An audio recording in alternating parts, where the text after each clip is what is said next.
I have a Lamona dishwasher HJ8630 and need to replace the door springs. I have tried to remove bottom panel, but the screws are almost like you need Allen keys.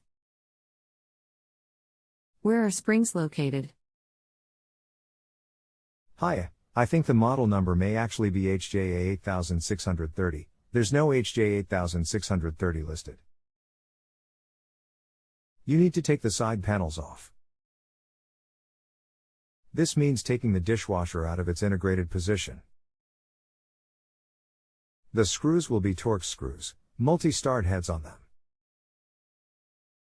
Once you have the side panels off, you'll see the hinge part coming into the side and the tensioning arrangement. Check it out, see what you find, and get back to me if you need more help. Hope this helps. Thanks.